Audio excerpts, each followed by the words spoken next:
નમસ્તે વિદ્યાર્થી મિત્રો,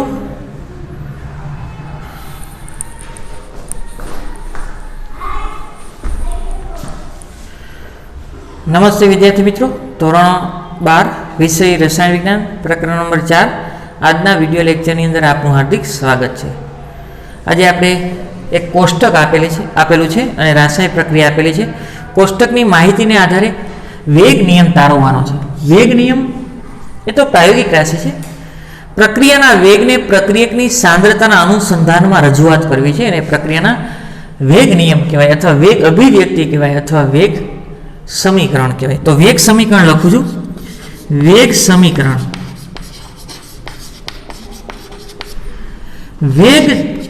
વેગ બરાબર કે પ્રક્રિયાના વેગને પ્રક્રિયકની સાંદ્રતા, પ્રક્રિયક કોણ છે? એનો હવે આ તત્વયુગ્મિતીય ગુણકને અહીંયા ઘાત સાથે કઈ સંબંધ નથી, એટલે તત્વયુગ્મિતીય ગુણક 2 છે તો ઘાત 2 આવી શકે અથવા ન પણ આવે, એટલે હું x લખું છું। શું લખું છું? x। આગળ બીજો પ્રક્રિયક છે O2, એની સાંદ્રતા, એનો તત્વયુગ્મિતીય ગુણક 1 છે પણ ઘાત 1 હોય એવું જરૂરી નથી, એટલે હું y લખું। શું લખું? y।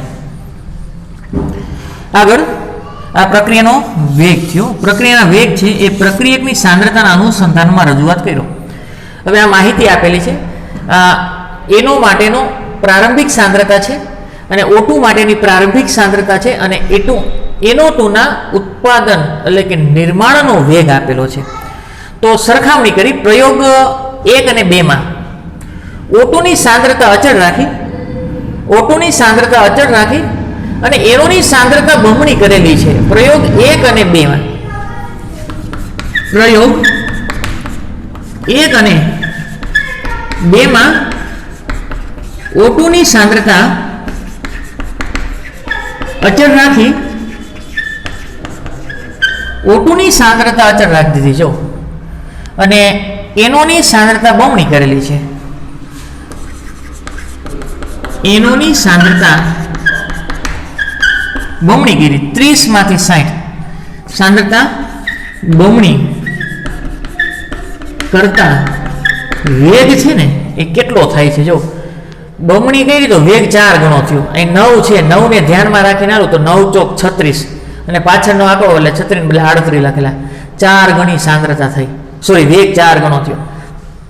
આ સાંદ્રતા અચળ છે, આની સાંદ્રતા કેવી કરી? 0.30 ની 0.60 એટલે બમણી, તો વેગ કેટલા ગણો થયો? 4 ગણો। એનોની સાંદ્રતા બમણી કરતા વેગ 4 ગણો થાય, તો એના માટે વેગ આ રીતે લખી શકાય। વેગ ચલે છે એનોની સાંદ્રતા, એનોના સંદર્ભમાં કેટલી ઘાત થાય? 2। ચેક કરવું હોય તો કરી લ્યો। જો અહીં 2 મૂકું, સાંદ્રતા બમણી કરું, પહેલા એનોની જે હોય તે, પછી બમણી કરું 2 કરું તો 2 નો વર્ગ એટલે કેટલો થાય? 4 ગણો। વેગ કેટલા ગણો થાય? 4 ગણો। તો એનોના સંદર્ભમાં પ્રક્રિયાનો ક્રમ 2 આવ્યો। એનોના સંદર્ભમાં પ્રક્રિયાનો ક્રમ કેટલો આવ્યો? 2।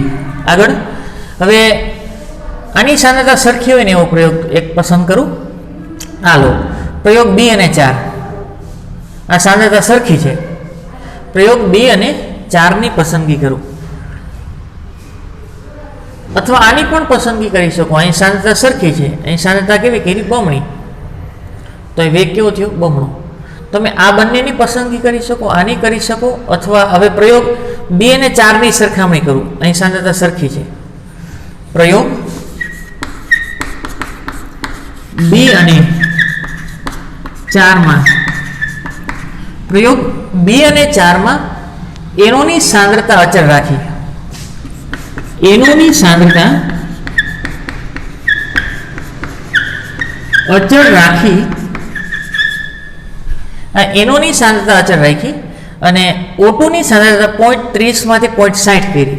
બીજો પ્રયોગ એ લઈ શકો, પહેલો અને ત્રીજો એ લઈ શકો, જ્યાં સરખી છે એ બમણી કરી। O2 ની સાંદ્રતા, O2 ની સાંદ્રતા બમણી કરતા, O2 ની સાંદ્રતા બમણી કરો તો વેગ કેટલો થાય? જો આ સાંદ્રતા બમણી કરી ને તો વેગ અહીંયા ધારો કે હું 35 ગણીને આલું, 35 તો 35 દુ 70, 76 થયા, બરોબર। તો આના કરતાં બમણો છે આના કરતાં કેવો છે બમણો. અથવા અહીંયા ધ્યાન આપો, હાલો પહેલો પ્રયોગ અને ત્રીજો પ્રયોગ, અહીં સાંદ્રતા સરખી છે, અહીં 0.30 ની 0.60 થઈ એટલે સાંદ્રતા બમણી થઈ. તો અહીં 9 લઉં તો 9 દુ 18, 18 ને 19, પાછળનો આંકડો 9 કરતાં વધારે છે આ 19. તો આના કરતાં અહીં વેગ કેવો થયો બમણો. તો O2 ની સાંદ્રતા બમણી કરતાં વેગ બમણો થાય. તેથી એનો વેગ શું લખી શકાય? વેગ ચલે છે O2 ની સાંદ્રતાની કેટલી ઘાત? 1 ઘાત. O2 ની સાંદ્રતાની કેટલી ઘાત? 1 ઘાત. તો એવું કહી શકાય કે પ્રક્રિયા વેગ NO ની સાંદ્રતાના વર્ગ અને O2 ની સાંદ્રતાના 1 ઘાતાંક પર આધાર રાખે છે.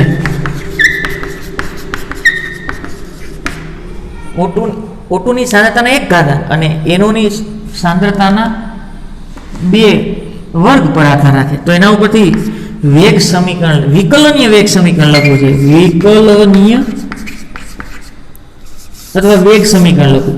વેગ નિયમ કીધો તો વેગ નિયમ, વેગ બરાબર k. હવે આપણને ખબર નહોતો તો x મળી ગયો, x બરાબર કેટલા છે? 2. તો આવું લખી શકાય NO ની કેટલી ઘાત? 2 ઘાત. અને O2 ની y એટલે y મળી ગયો છે 1, O2 ની 1 ઘાત. આ રીતે લખી શકાય. અને વિકલનીય વેગ સમીકરણ લખવું હોય તો -dr ના છેદમાં dt બરાબર k. NO ની સાંદ્રતાની 2 ઘાત અને O2 ની સાંદ્રતાની 1 ઘાત. આને પ્રક્રિયાનો ક્રમ કહેવાય. શું કહેવાય? પ્રક્રિયાનો ક્રમ. અહીં પ્રક્રિયકની સાંદ્રતાનો ઘાતાંક, આ પ્રક્રિયકની સાંદ્રતાનો ઘાતાંક, પ્રક્રિયકની સાંદ્રતાનો ઘાતાંક એ તત્વયોગમિતીય સહગુણક સમાન છે. જોજી NO ની સાંદ્રતાનો ઘાતાંક કેટલો છે? 2. અને આનો તત્વયોગમિતીય ગુણક પણ કેટલો છે? 2.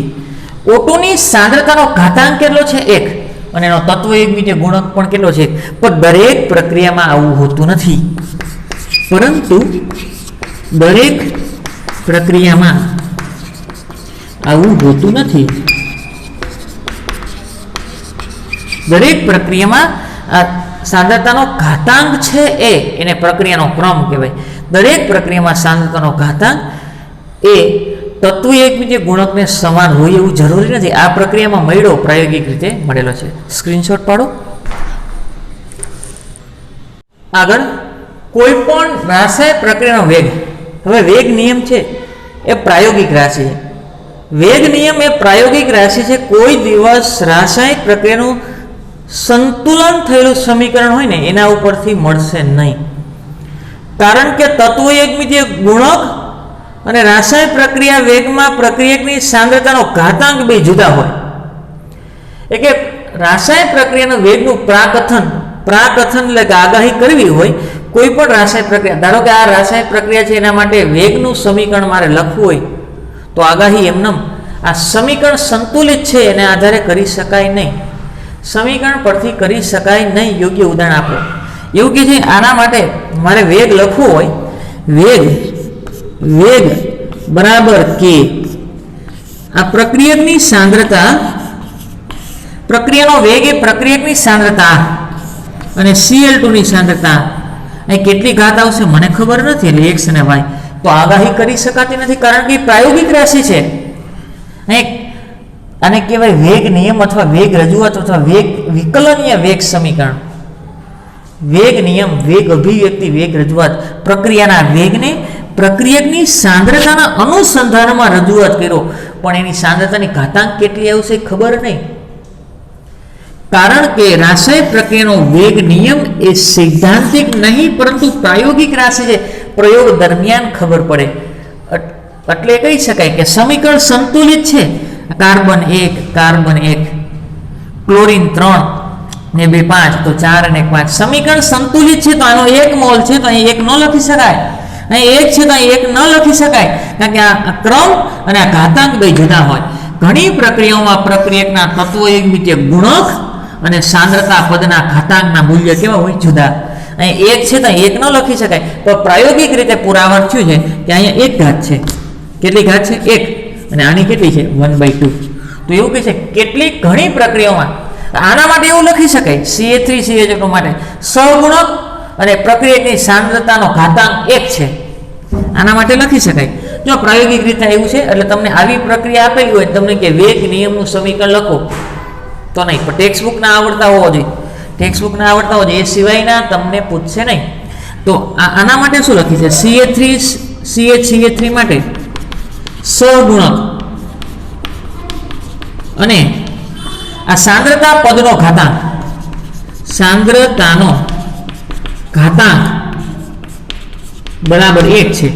જોજો આના માટે તત્વ એકબીજા ગુણાંક 1 છે અને સાંદ્રતાનો ઘાતાંક પણ 1 છે. તો બધા માટે ન હોય. આ Cl2 માટે જોવો જી, Cl2 માટે સહગુણક એટલે તત્વ એકબીજા સહગુણક 1 છે. સહગુણક 1 છે જ્યારે સહગુણક 1 છે જ્યારે એનો સાંદ્રતા પદનો ઘાતાંક 1/2 છે. એટલે એવું કહે છે તત્વો એકબીજા ગુણક ને સાંદ્રતા પદનો ઘાતાંકના મૂલ્ય જુદા હોય. એ કઈ રીતે નક્કી થાય? પ્રાયોગિક રીતે નક્કી થતું હોય. એ સમીકરણ સંતુલિત હોય એના આધારે નક્કી ન થાય. આ સમીકરણ સંતુલિત જ છે. કાર્બન 2 ને 2 4, 1 2 3 ને 4 સંતુલિત જ છે. તો આના માટે વેગ ચલે છે અથવા બરાબર કે પ્રક્રિયકના અનુસંધાનમાં CH3COO C2H5 અહીં 1 છે તો હું 1 ન લખી શકું x, H2O અહીંયા 1 છે તો હું અહીંયા y લખી શકું, પરંતુ પ્રાયોગિક રીતે નક્કી થયેલું છે કે અહીંયા 1 છે અને અહીંયા 0 છે. શું છે? 1 અને અહીંયા 0. તો એવું કહી શકાય કે આના માટે સહગુણક અને સાંદ્રતાનો ઘાતાંક 1 છે. કેના માટે?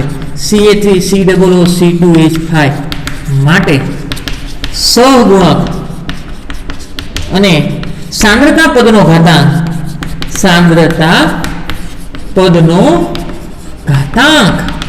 આ સાંદ્રતા પદનો ઘાતાંક 1 છે. ક્યાંથી મળ્યું હોય? પ્રાયોગિક રાશિ છે.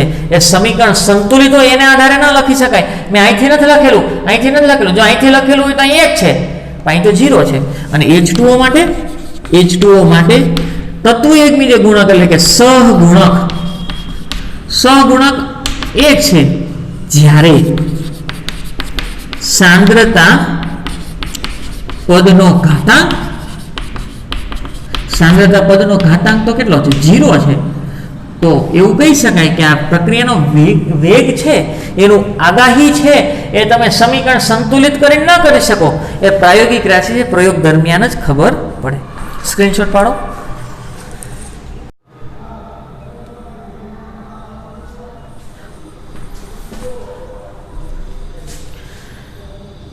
આગળનો મુદ્દો 4.2.3 પ્રક્રિયાનો ક્રમ. આપણે આગળ જોયું તેમ વેગ અભિવ્યક્તિ અથવા વિકલનીય વેગ સમીકરણની અંદર પ્રક્રિયકની સાંદ્રતાનો જે ઘાતાંક મળે છે ને એ ઘાતાંકને જ પ્રક્રિયાનો ક્રમ કહેવાય. પ્રક્રિયા વેગ અભિવ્યક્તિ એટલે આગળ જે વિકલનીય વેગ સમીકરણ મળ્યું હતું, વિકલનીય વેગ સમીકરણમાં દર્શાવેલા બધા જ પ્રક્રિયકની સાંદ્રતાના ઘાતાંકના સરવાળાને રાસાયણિક પ્રક્રિયાનો ક્રમ કહેવાય. ધારો કે એક વ્યાપક પ્રક્રિયા લખું. વ્યાપક પ્રક્રિયા લખું A પ્લસ BB એનું રૂપાંતર થાય CC પ્લસ DD. આના માટે હું પ્રક્રિયા વેગ અભિવ્યક્તિ લખું. વેગ બરાબર K. આ પ્રક્રિયકની સાંદ્રતાના અનુસંધાનમાં રજૂઆત કરી શકાય. પણ આ એ પ્રક્રિયક છે એની સાંદ્રતા, પણ આ તત્વ એકબીજા ગુણકને આ સાંદ્રતાના ઘાતાંક સાથે કઈ સંબંધ નથી. એટલે હું x લખું. શું લખું? x. આ પ્રક્રિયક બીજો છે એની સાંદ્રતાના ઘાતાંક અને આ તત્વ એકબીજા ગુણકને કઈ સંબંધ નથી. એટલે હું y લખું, જ્યાં x અને y. તો આને શું કહેવાય? વિકલનીય વેગ સમીકરણ અથવા પ્રક્રિયા વેગ અભિવ્યક્તિ. એમાં બધા જ પ્રક્રિયકની સાંદ્રતાનો ઘાતાંક એને શું કહેવાય? પ્રક્રિયાનો ક્રમ. કુલ પ્રક્રિયા ક્રમ લખવો હોય તો આ x શું બતાવે છે? a ના સંદર્ભમાં પ્રક્રિયાનો ક્રમ, b y ના સંદર્ભમાં પ્રક્રિયાનો ક્રમ. અહીં x એ a ના સંદર્ભમાં પ્રક્રિયા ક્રમ અને y એ b ના સંદર્ભમાં પ્રક્રિયા ક્રમ દર્શાવે.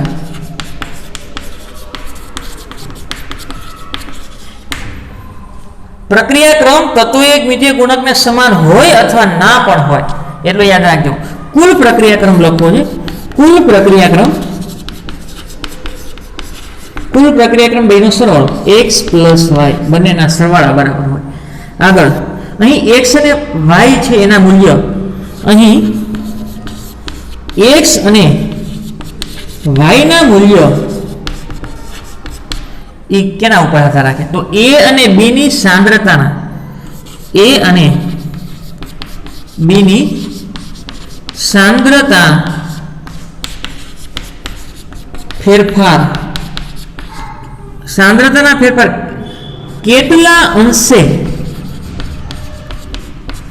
પ્રક્રિયા વેગને અસર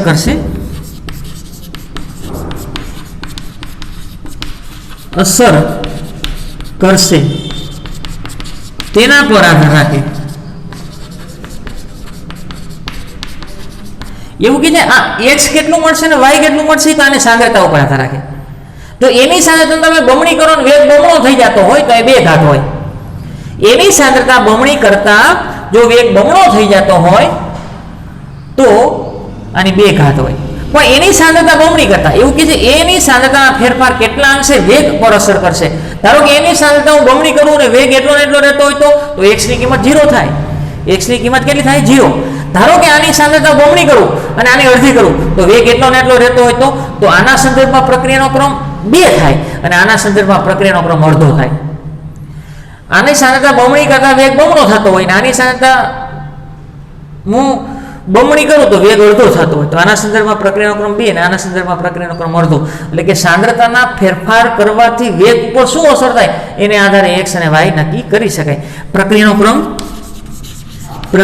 ક્રમ 0 1 2 3 4 હોઈ શકે. એટલે કે પૂર્ણાંક અને અપૂર્ણાંક પણ હોઈ શકે. પૂર્ણાંક અને અપૂર્ણાંક પણ હોઈ શકે પરંતુ તેના મૂલ્ય ઘણા નાના છે. કેટલા છે? 3 હોઈ શકે અથવા 3 થી હંમેશા કેવા હોય? ઓછા. 3 હોઈ શકે અથવા 3 થી હંમેશા કેવા હોય? ઓછા. 3 અથવા 3 થી કેવા હશે?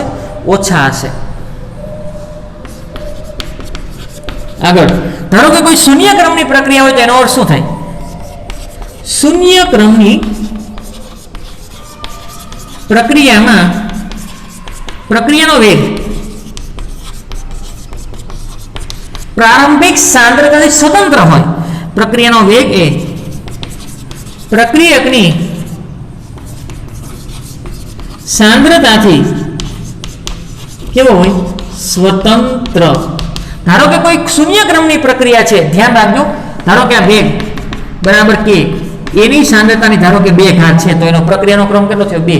હું 2 કરું તો 2 નો વર્ગ 4 વેગ 4 ગણો થાય. જો વેગ 4 ગણો થાય ને તો પ્રક્રિયાનો ક્રમ 2. પણ સાંદ્રતા બમણી કરું તો વેગ બમણો થયો તો પ્રક્રિયાનો ક્રમ કેટલો થાય? 1. પણ જો હું સાંદ્રતા બમણી કરવા છતાં વેગ એટલો ને એટલો રહેતો હોય, એટલો ને એટલો ક્યારે રહે? કોઈની ઘાત 0 હોય ને તો કોઈનો પ્રક્રિયાનો ક્રમ 0 હોય ને તો સાંદ્રતા બમણી કરવા છતાં વેગ પર કાંઈ અસર થતી નથી. શૂન્ય ક્રમની પ્રક્રિયામાં પ્રક્રિયાનો વેગ પ્રક્રિયકની સાંદ્રતાથી સ્વતંત્ર હોય. હું સાંદ્રતા 2 ગણી કરું, 4 ગણી કરું, 5 ગણી કરું, વેગમાં શું ફેર પડે? કાંઈ નહીં. અને વેગમાં ત્યારે જ ન ફેર પડે એની સાંદ્રતાની કેટલી ઘાત હોય? 0. તો 0 ઘાત હોય તો શૂન્ય ક્રમની પ્રક્રિયા કહેવાય. શું કહેવાય? શૂન્ય ક્રમની. અને છેલ્લે લખી નાખજો પ્રક્રિયાનો ક્રમ અને તત્વયોગમિતીય ગુણક સમાન હોય અથવા ના પણ હોય. પ્રક્રિયાનો ક્રમ અને તત્વયોગમિતીય ગુણક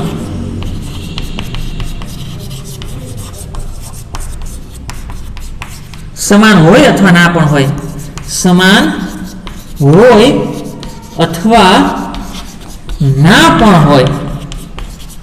અગાઉ ઉદાહરણ જોયું તે પ્રમાણે એસિટિક એસિડ એસ્ટરનું ઉદાહરણ લીધું હતું. એમાં એસ્ટરના સંદર્ભમાં તત્વ એકમિતીય ગુણક અને પ્રક્રિયાનો ક્રમ સમાન થતા હતા, પણ પાણીના સંદર્ભમાં તત્વ એકમિતીય ગુણક એક થતો હતો અને એનો પ્રક્રિયાનો ક્રમ કેટલો થતો? જુદો, 0 થતો હતો.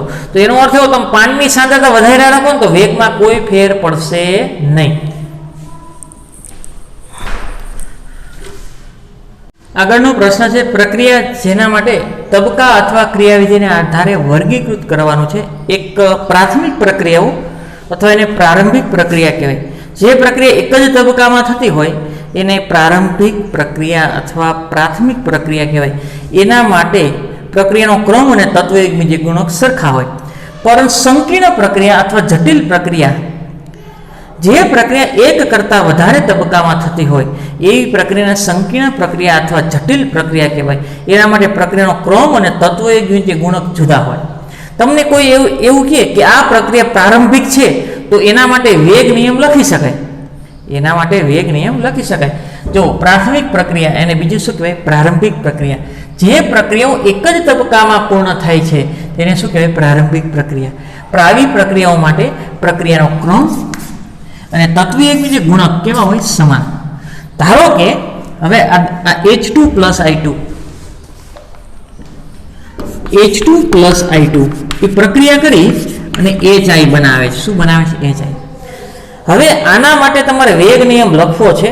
તો વેગ નિયમમાં શું થાય? વેગ બરાબર કે H2 ની સાંદ્રતાની x ઘાત અને I2 ની સાંદ્રતાની y ઘાત. કારણ કે તત્વ એકમિતીય ગુણક 1 છે પણ અહીં લખી ન શકાય. તત્વ એકમિતીય ગુણક 1 છે પણ અહીં લખી ન શકાય, કારણ કે પ્રાયોગિક રાશિ છે. પ્રક્રિયાનો ક્રમ એ પ્રાયોગિક રાશિ છે, લખી ન શકાય. પણ તમને એવું કહી દઈએ તો કે એ પ્રારંભિક પ્રક્રિયા છે, પ્રાથમિક પ્રક્રિયા છે, તો એના તત્વ એકમિતીય ગુણક અને પ્રક્રિયાનો ક્રમ સમાન હોય. તો આ તત્વ એકમિતીય ગુણક 1 છે ને, આ પ્રક્રિયા પ્રારંભિક છે, આ પ્રક્રિયા પ્રારંભિક છે, તો તત્વ એકમિતીય ગુણક 1 છે ને, તો એનો પ્રક્રિયાનો ક્રમ 1 થાય. તત્વ એકમિતીય ગુણક 1 છે તો પ્રક્રિયાનો ક્રમ પણ 1 થાય. તો લખી શકાય H2 અને I2 ના તત્વ યોગમિતીય ગુણક કેટલા છે? 1. બંનેના 1 1 છે. તત્વ એકમિતીય ગુણક 1 1 છે અને પ્રક્રિયાનો ક્રમ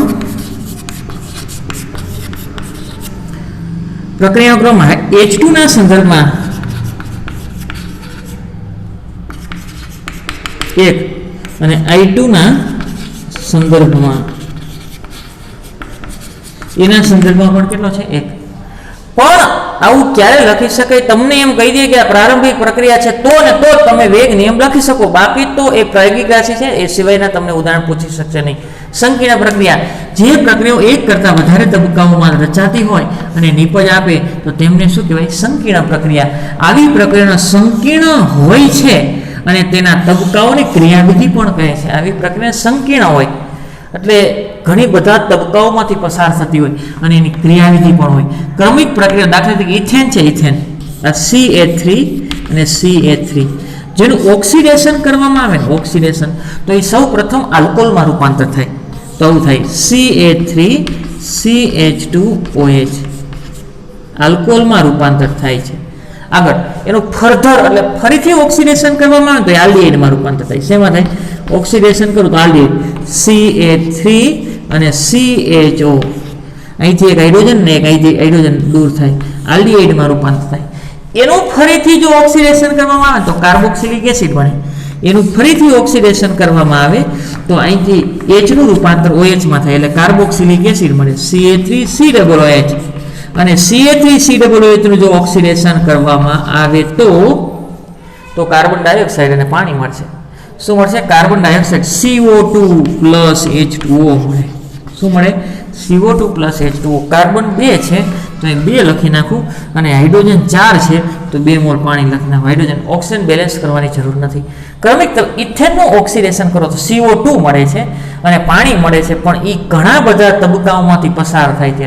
ત્યારે તે શ્રેણીબદ્ધ મધ્યવર્તી તબક્કાઓ થઈને આલ્કોહોલ આલ્ડીહાઇડ એસિડ બનાવે છે. એવું કે ઇથેનનું રૂપાંતર કાર્બન ડાયોક્સાઇડ અને પાણીમાં થાય ત્યારે વચ્ચે શ્રેણીબદ્ધ મધ્યવર્તી તબક્કાઓ બને છે. એક આલ્કોહોલ બન્યો, આલ્ડિહાઇડ બન્યો અને કાર્બોક્સિલિક એસિડ બને. તો આ પ્રક્રિયા માટે આનું રૂપાંતર જો આમાં ડાયરેક્ટ કરતા હોય તો આનો તત્વ એકમીતીય ગુણક 1 છે. તો એના આધારે હું કોઈ દિવસ વિકલનીય વેગ સમીકરણ લખી શકું નહીં, કારણ કે પ્રક્રિયા જ્યારે એક કરતાં વધારે તબક્કાઓમાં થતી હોય ત્યારે તમારે ધીમો તબક્કો ગોતવો પડે, અને ધીમો તબક્કો એ વેગ નિર્ણાયક તબક્કો હોય, અને એની અંદર જે સહગુણક હોય ને એને સાંદ્રતાના ઘાતાંકમાં લખવાના છે. એને પ્રક્રિયાનો ક્રમ કહેવાય. આગળ કેટલીક પ્રતિવર્તી પ્રક્રિયા અને પાર્શ્વ સાઇડ સમાંતર પ્રક્રિયા થતી હોય. ધારો કે ફિનોલનું જો તમે નાઇટ્રેશન કરો ને, દાખલા તરીકે ફિનોલના નાઇટ્રેશનથી બે વસ્તુ મળે, ઓર્થો નાઇટ્રોફિનોલ મળશે. ઓર્થો નાઇટ્રોફિનોલ અને એને પાર્શ્વ સમાંતર બીજી પણ પ્રક્રિયા થઈ જતી હોય, અને તો બીજું શું મળશે? Para nitrophenol.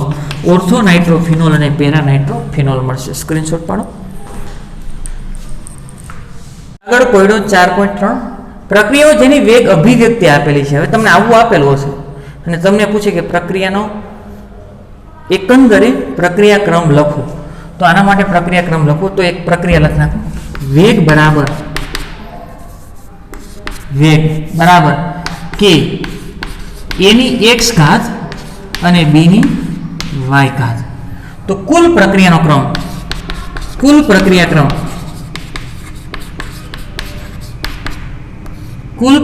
ક્રમ કેટલો થાય? x પ્લસ y થાય. કેટલો થાય? x plus y.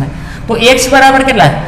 એના સંદર્ભમાં પ્રક્રિયાનો ક્રમ 1/2, બીના સંદર્ભમાં પ્રક્રિયાનો ક્રમ 3/2, અથવા આવું લખો તો ચાલે. આનો લખો ને તો આવું લખ નાખવાનું. એના સંદર્ભમાં પ્રક્રિયાનો ક્રમ 1/2, બીના સંદર્ભમાં પ્રક્રિયાનો ક્રમ 3/2 અને કુલ પ્રક્રિયાનો ક્રમ 1/2 પ્લસ 3/2. આ રીતે ચાલે. તો અહીં લસા આવશે 2. લસા કેટલો આવશે? 2. તો ઉપર ઘાતનો સરવાળો 1 પ્લસ 3 બરાબર કેટલા? 4 પ્લસ 2 બરાબર 2. દ્વિતીય ક્રમની પ્રક્રિયા છે.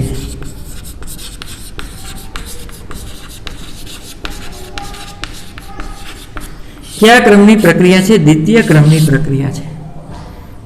આગળ આના માટે આ રીતે લખો તો ચાલે. એના સંદર્ભમાં પ્રક્રિયાનો ક્રમ 3/2, બીના સંદર્ભમાં પ્રક્રિયાનો ક્રમ -1 અને કુલ પ્રક્રિયાનો ક્રમ 3/2 -1. એ રીતે ચાલશે. અથવા આ રીતે લખું, વેગ બરાબર k એની x ઘાત અને b ની y ઘાત. કુલ પ્રક્રિયા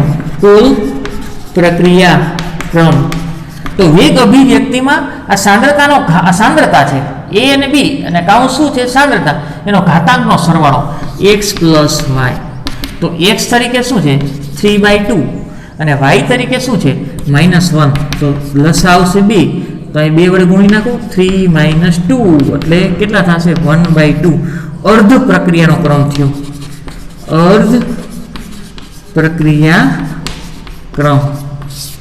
પ્રક્રિયાનો ક્રમ કેટલો થયો? અર્ધ પ્રક્રિયાનો ક્રમ. અસ્તુ. હા.